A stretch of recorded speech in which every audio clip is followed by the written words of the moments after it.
এই দেখুন মাশরুমের তরকারিটা থেকে কত সুগন্ধ চলে আসছে। মাশরুমের তরকারিতে, এই ধরনের তরকারিতে যদি একটা পেঁয়াজ দিয়ে দেওয়া যায়, ছোট একটা পেঁয়াজ কেটে নিয়েছি, আর এই দেখুন কয়েকটা কাঁচা লঙ্কা দিয়ে দিলাম। তো এই কাঁচা লঙ্কা আর পেঁয়াজ দিয়ে মাশরুমের তরকারিটা খেতে দারুণ লাগে বন্ধুরা। এইভাবে আপনারা ট্রাই করে দেখবেন, ভীষণ ভালো লাগে। নমস্কার বন্ধুরা, গঙ্গাসাগরের বনেদি রান্না ও পরিবেশ ইউটিউব চ্যানেলে আমি সবাইকে স্বাগত জানালাম। চলুন বন্ধুরা, এখন তো বর্ষাকাল চলছে, এখন গাদার, আমার বাড়ি গ্রামে, তো গ্রামে যাদের খড়ের গাদা রয়েছে, খড়ের গাদার পাশে কিন্তু প্রচুর পরিমাণে মাশরুম ফুটে থাকে। তো চলুন আজকে কিছুটা মাশরুম সংগ্রহ করে নিয়ে আসি।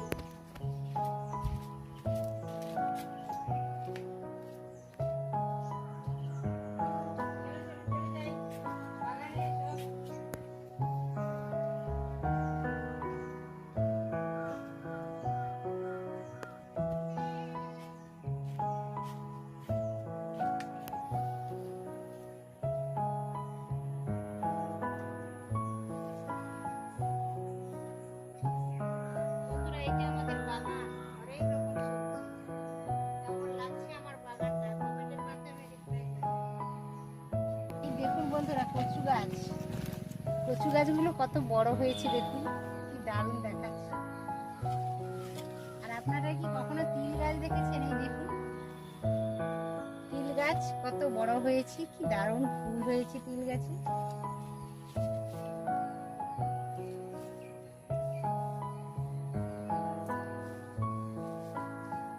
দেখুন বন্ধুরা, আপনাদের আমি মাশরুম দেখাবো। এই দেখুন কি সুন্দর ফুটে আছে। এই মাশরুমটা ধরে এইভাবে আমি কেটে নেব, এইভাবে কেটে নেব। এই যে ওর মূলটা থেকে গেল, এখান থেকে আবার মাশরুম বেরোবে। এইভাবে আরো একটা হয়েছে এইখানে,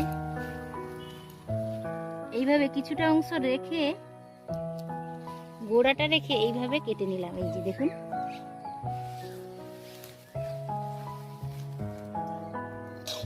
আরো দেখাচ্ছি আপনাদের।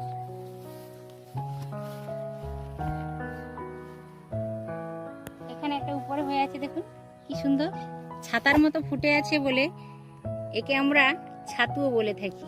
বর্ষাকালে ব্যাঙ তলাতে বসে থাকে, ওই জন্য আমরা গ্রাম্য ভাষায় ছাতুও বলে থাকি, কিন্তু আসলে ভালো ভাষায় এটা বলা হয় মাশরুম। যেখানে খড় পচন ধরে যায়, পচে যায় বর্ষাকালে, সেখানেই মাশরুমগুলো বেরিয়ে যায়। দেখুন, কিন্তু এখন তো কৃত্রিমভাবে মাশরুমেরও চাষ হচ্ছে। এই দেখুন বন্ধুরা, এইটা দেখুন কালকে বেরোবে, বুঝতে পারছেন তো কি সুন্দর তার গেঁড়ুগুলো বেরিয়ে গেছে। এই দেখুন, এইটা কালকে বেরোবে। আরো দেখুন, এই যে এই যে এই যে দেখালাম, এই যে কালকে বেরোবে এগুলো। এই দেখুন বন্ধুরা, কতটা পরিমাণ মাশরুম তুলে আনলাম।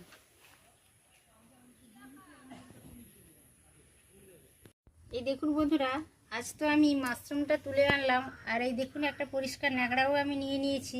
এটা মাশরুম ধুয়ে দিয়ে পুরো একটু লালচে কালার হয়ে গেছে, তো থাক, কিছু প্রবলেম নেই।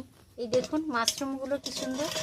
মাশরুম নিয়ে নিয়েছি। যারা পুরনো রাঁধুনি তারা তো জানে মাশরুমের কিভাবে কাটতে হয়, কিন্তু যারা নতুন রাঁধুনি তাদের উদ্দেশ্যেই বলছি, আমি মাশরুমটা কাটার পদ্ধতিটাও শেয়ার করে দিচ্ছি। এই দেখুন, এইভাবে এই কালো দিকটা ফেলে দিতে হবে, আর এইভাবে নিয়ে নিতে হবে।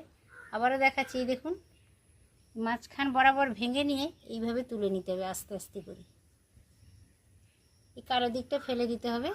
এটা কালো জল বেরোয়, এমনিও বেরোয়, তো কম বেরোয়। এইভাবে দেখুন কি সুন্দর ছাড়িয়ে যাচ্ছে। কালো দিকটা কিন্তু ফেলে দিলে ভালো হয়। এইভাবে মাশরুমগুলো কেটে নিতে হবে। আর এই যে ডাঁটিটা থাকে, ডাঁটাটা, মাশরুমের যে ডাঁটাটা থাকে, ওই ডাঁটাটাও ছোট ছোট করে এই দেখুন কেটে নিলাম। তো এইভাবে কেটে নেবেন। আরও একটা আমি দেখিয়ে দিচ্ছি। এই দেখুন মাশরুমটা এই যে এইভাবে কাটবেন, এইভাবে কাটার পর এইভাবে করবেন, তারপর এইভাবে হালকা হালকা করে এর ভেতরে উপরের দিকে যে কালো দিকটা, এইটা একটু তুলে নিলে ভালো হয়। এই যে এইভাবে কেটে এইভাবে করে নিতে হবে। উপরের কালো দিকটা বেরিয়ে চলে গেল। একটু গন্ধ করে, যেহেতু এগুলো খড়ে হয়, খড়গাদার পাশে পচা খড়ে হয়, তো ওই জন্য এইভাবে করে নিলে একটু সুবিধে হবে। এই দেখুন মাশরুমটা ভালোভাবে ছাড়িয়ে নিয়েছি। এই যে এবার মাশরুমটাকে খুব ভালো করে ধুয়ে নিতে হবে। মাশরুমের ভেতরে একটা লাল জল থাকে বন্ধুরা, এই দেখুন লাল জল পড়ছে, দেখুন এই লাল জলটাকে বের করে দিতে হবে। যেহেতু গাদার পাশে হয়, খড় গাদার পাশে হয়, তো এই লাল জলটাকে বের করে দিলে তরকারিটা খেতে বেশ ভালো লাগে। তো এইভাবে চিপে চিপে একটা পরিষ্কার কাপড়ে করে এইভাবে চিপে চিপে আপনারা লাল জলটা বের করে নিতে হবে। দেখুন বন্ধুরা, আজ আমি একটা ছোট্ট ভিডিও নিয়ে হাজির হয়ে গেছি। এই দেখুন 100 গ্রাম পরিমাণ কড়া চিংড়ি আমি খোসা ছাড়িয়ে নিয়েছি ভালোভাবে। আর যেই রান্নাটা আজ করব সেটা হচ্ছে মাশরুমটা পরিষ্কার করে আমি একটা ভালো কাপড়ে ধুয়ে জল ঝরিয়ে একেবারে জলটা চিপে বের করে দিয়েছি। এইভাবে গুঁড়ো গুঁড়ো করে রেখেছি। মাশরুম একটু বেশি হলে ভালো হয়, কিন্তু আজকে কমই পেলাম, তো যাই হোক। আর এই দেখুন এই তরকারিটা রান্না করতে গেলে আমি একটা আলু কেটে রেখেছি। দেখুন এই মাশরুমের তরকারিতে আলুটা এইভাবে যদি কাটা হয় তাহলে খুবই ভালো হয়। একেবারে ঝিরিঝিরি করে খুবই চিড়ের মতো পাতলা করে কেটে নিয়েছি। একটা আলুই কেটেছি। আর এই দেখুন এখানে বড় সাইজের, মোটামুটি বড় সাইজের দুটো বেগুন আমি একেবারে সরু সরু করে কেটে রেখেছি। আমার মা ঠাকুমা, আমার শাশুড়ি মা, ওনারা বলতেন কি, আমার শাশুড়ি মা বলতেন যে বৌমা, যে তরকারিটা যেমন হবে তাতে মশলা যদি সেই ভালোভাবে বেটে দেওয়া হয় আর সবজিটা যদি ভালোভাবে কাটা হয় তাহলে তরকারিটা যেমনই রান্না করা হোক না কেন খেতে বেশ ভালো লাগে। আজ মা, বাবা, আমার শ্বশুরমশাই, আমার শাশুড়ি মা কেউ নেই আমার কাছে, সবাই ওরা চলে গেছে না ফেরার দেশে, কিন্তু সেই কথাগুলো মনে পড়ে বন্ধুরা। তো সমস্ত কিছু রেডি করে নিয়েছি। চিংড়ি মাছের খোসা ছাড়িয়ে নিয়েছি, মাশরুমটাও রেডি করে নিয়েছি। এতে আলু বেগুন দিয়ে আমি রান্নাটা করছি। আপনারা চাইলে শুধু আলু দিয়েও রান্নাটা করতে পারেন, কিংবা বেগুন আলু দুটোই মিলিয়ে রান্না করতে পারেন। আর এই দেখুন এই তরকারিটা এমন কিছু নয়, কিন্তু খেতে ভীষণই ভালো লাগে। আর মাশরুমের উপকারিতার কথা তো বলে শেষ করা যাবে না। পেঁয়াজ একটু বেশি হলেই তরকারিটা খেতে বেশ ভালো লাগে। পেঁয়াজ মোটামুটি দুটো আমি পেঁয়াজ কেটে নিয়েছি, কুচিয়ে নিয়েছি ছোট ছোট করে। একটা টমেটোর আমি আধা অংশ ছোট ছোট করে কেটে নিয়েছি। কয়েকটা কাঁচা লঙ্কা নিয়েছি, ছোট সাইজের কাঁচা লঙ্কা গোটাইয়েছি। আর এই দেখুন 4-5 কোয়া রসুন থেতো করে এনেছি। আর আধা চামচ আমি আদা বাটা নিয়েছি। তো মোটামুটি সমস্ত কিছু দেখিয়ে দিলাম। মাশরুমের পুষ্টিগুণ কিন্তু প্রচুর রয়েছে। Cancer, high blood pressure, diabetes যারা, বা সর্বোপরি হচ্ছে ডেঙ্গু রোগের ক্ষেত্রে মাশরুম তাদের শরীরে প্রচুর উপকারিতা রয়েছে। বন্ধুরা হাতের কাছে পেলে অবশ্য মাশরুমটা বর্ষাকালেই বেশি পাওয়া যায়, তো সব সময় না হলেও মাঝে মাঝে একবার খেয়ে থাকলে অনেক উপকারিতা পাওয়া যায়। মাশরুমের প্রচুর পুষ্টিগুণ রয়েছে। শুধু যে পেশেন্টের ক্ষেত্রে মাশরুমের উপকারিতাটা তা নয়, আমরা যারা ভালো মানুষ, ভালো মানুষের শরীরেও মাশরুমের উপকারিতাটা কিন্তু অনবদ্য। বর্ষাকালে মাশরুম পাওয়া যায়। এখন তো মাশরুম কৃত্রিম উপায়ে চাষও করছে, তো সেটাও খেতে পারেন। মার্কেটে বিক্রি হচ্ছে, সেটাও কিনে খেতে পারেন। কড়াইটা উনানে বসিয়ে জাল লাগিয়ে দিয়েছি বন্ধুরা। এরপর কড়াইটা বেশ গরম হয়ে গেছে। 1 টেবিল চামচ আমি তেল দিয়ে দিয়েছি। তেলটাও গরম হয়ে গেছে। তেলের মধ্যে ছোট চামচের 1 চামচ আমি দিয়ে দিলাম 5 ফোড়ন। 5 ফোড়ন থেকে একটা সুন্দর গন্ধ চলে আসছে। দেখুন ব্রাউন কালার হয়ে গেছে 5 ফোড়নটা। এই পর্যায়ে আমি পেঁয়াজটা দিয়ে দিচ্ছি। পেঁয়াজ, টমেটো আর কয়েকটা কাঁচা লঙ্কাও দিয়ে দিলাম। এটা কাঁচা লঙ্কা এইভাবে দিয়ে করলে বেশ ভালো খেতে লাগে, দারুণ লাগে। তা আপনারাও এইভাবে ট্রাই করবেন। এখন বর্ষার মরশুম মানে চতুর্দিকে মাশরুমের সমারোহ। ফোড়নের সাথে অল্প টমেটো কুচি, কাঁচা লঙ্কা আর পেঁয়াজটা তুলে দিয়েছি। এতে নরম হচ্ছে, 2-4 বার আমি নেড়েও নিলাম। এটা নরম হোক, তত সময় আমি চিংড়িটাতে লবণ হলুদ মাখিয়ে নেব।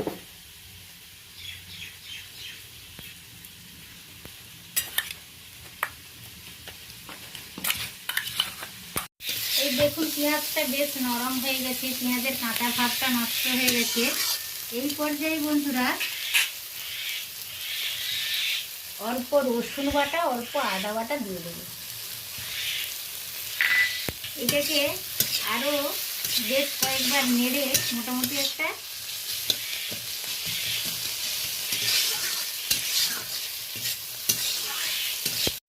পেঁয়াজের সাথে আদা রসুনটা ভালো করে একটু কষিয়ে নিলাম হালকা করে।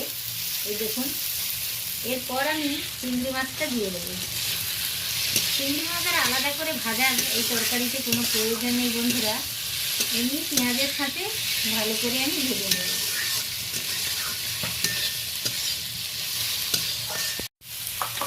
এই দেখুন চিংড়িটা বেশ কয়েকবার নাড়ানাড়ির ফলে বেশ ভাজা ভাজা হয়ে গেছে, দেখতেই পাচ্ছেন আপনারা।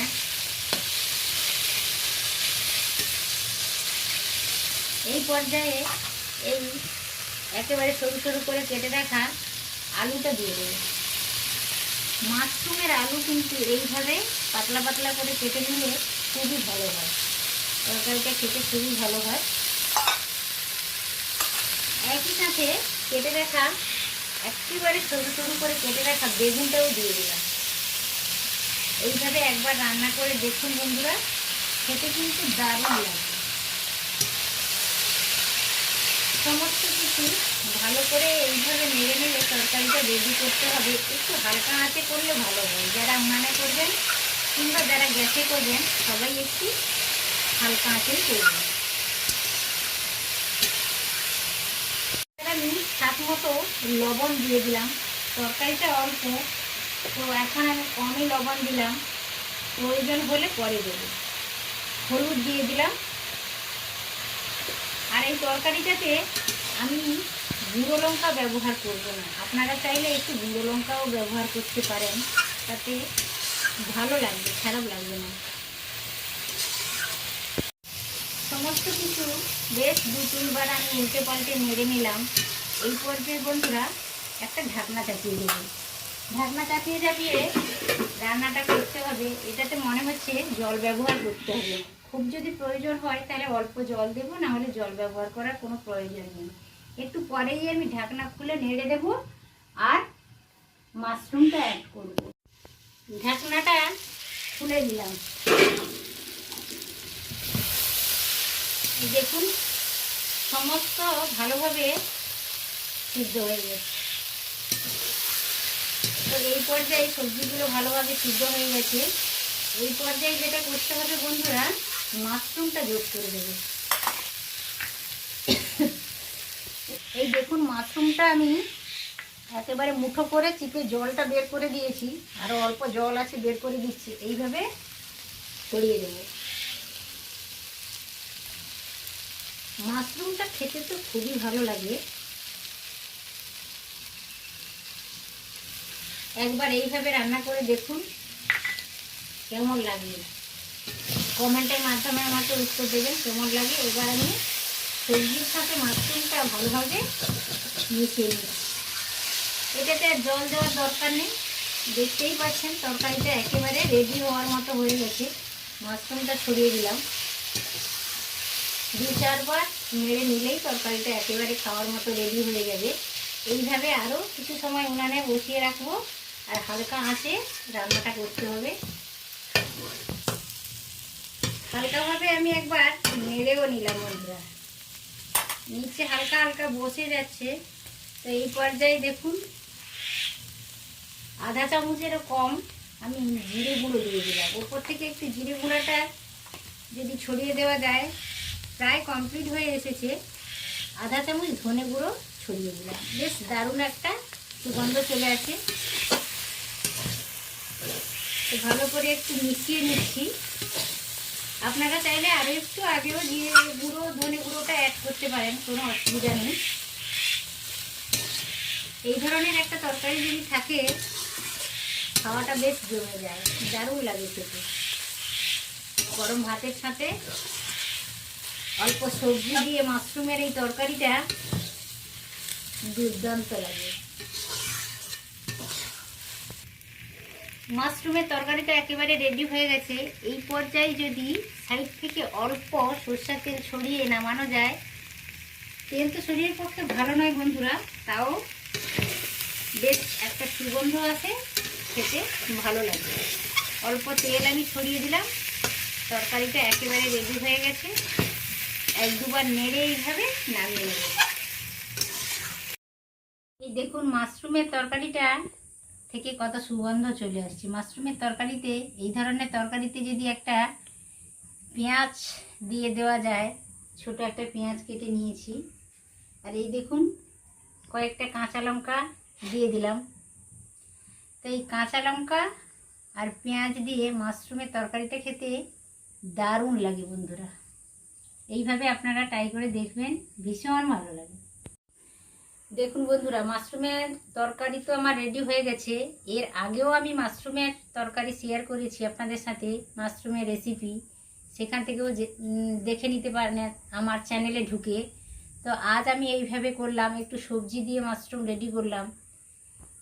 অবশ্য ভিডিওটা কেমন লেগেছে অবশ্য কমেন্টের মাধ্যমে উত্তর দেবেন। ভিডিওটা ভালো লাগলে ভিডিওতে একটি লাইক দেবেন আর সাবস্ক্রাইব করবেন। বনেদি পরিবারের সদস্য হয়ে যাবেন বরাবরের মতো। আজ তাহলে এই পর্যন্ত, আবারও হাজির হয়ে যাব নতুন কোনো রেসিপি নিয়ে। তত সময় আপনারা সকলে সুস্থ থাকুন, ভালো থাকুন। নমস্কার, টাটা।